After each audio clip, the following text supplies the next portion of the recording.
నమస్తే,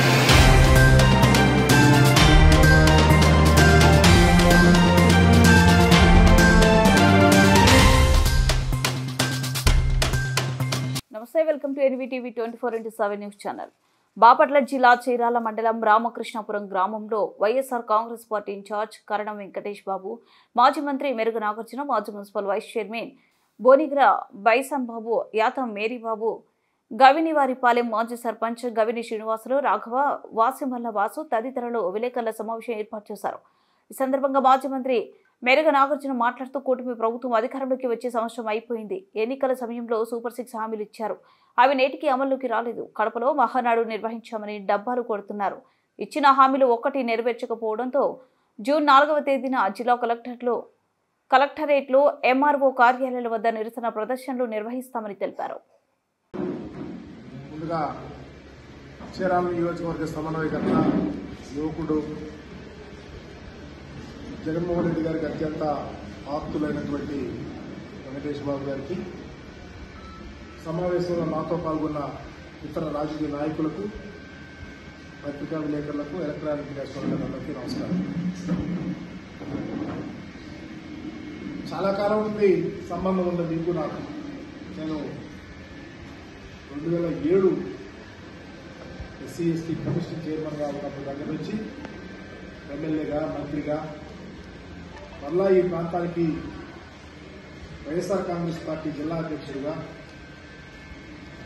పనిచేస్తా ఉన్నా, మమ్మల్ని ఎంకరేజ్ చేస్తా ఉన్నారు.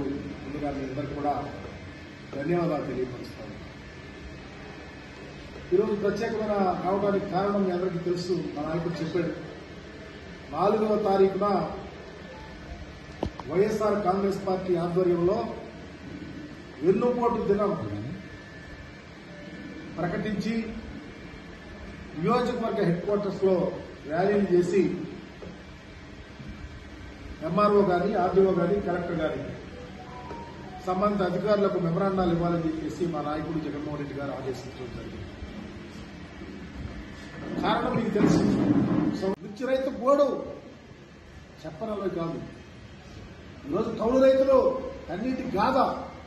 మరి మీ మహారాజులు ఎందుకు మాట్లాడలా? మీ మంత్రి మాట్లాడే అచ్చెన్నాయుడు పచ్చి అబద్దాలు.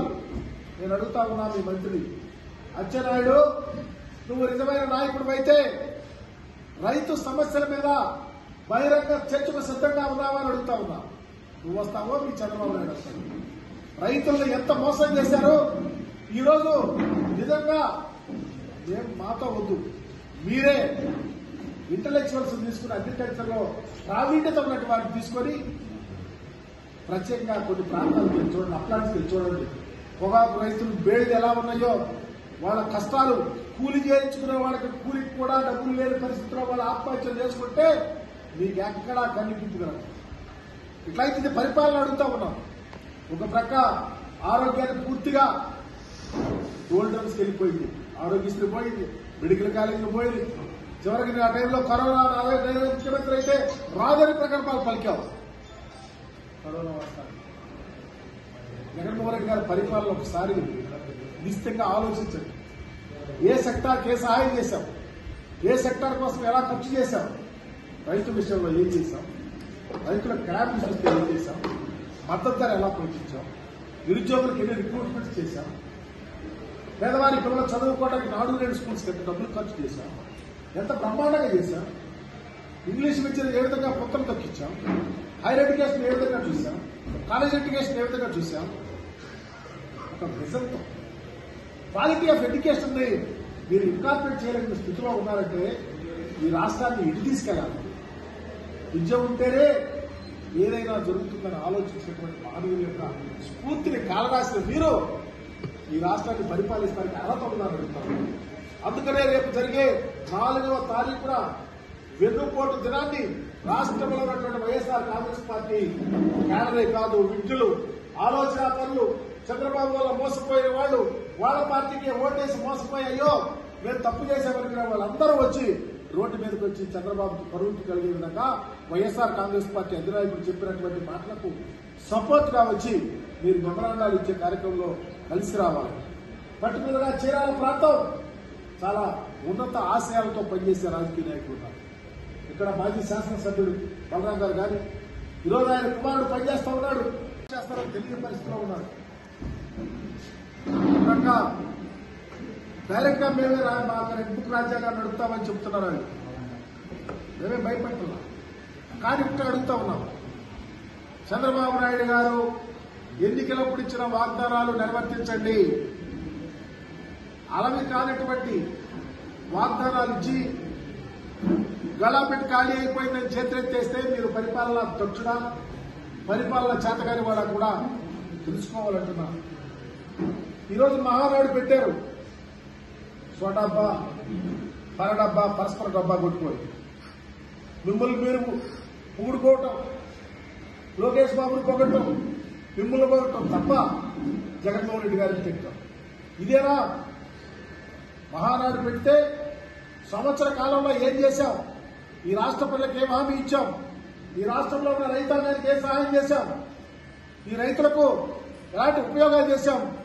లేకపోతే ప్రజలకు ఉపయోగపడే పనులు చేశామని చెప్పి మరలా ఇంకా చేస్తాము, ఇంకా చేయలేంటే చేయగలుగుతామని చెప్పాలి. కానీ జగన్మోహన్ రెడ్డి గారిని తిట్టుకోవటం, ఇష్టం వచ్చినట్టు మీ ముందు తిడితే మీరేదో వాళ్ళకి సహాయం చేస్తారని చెప్పి మీ నాయకుడు వెర్రితల్ల వేసే విధంగా మాట్లాడటం, మీరు మాట్లాడటం ఇది సభమేనా అని అడుగుతా ఉన్నాం.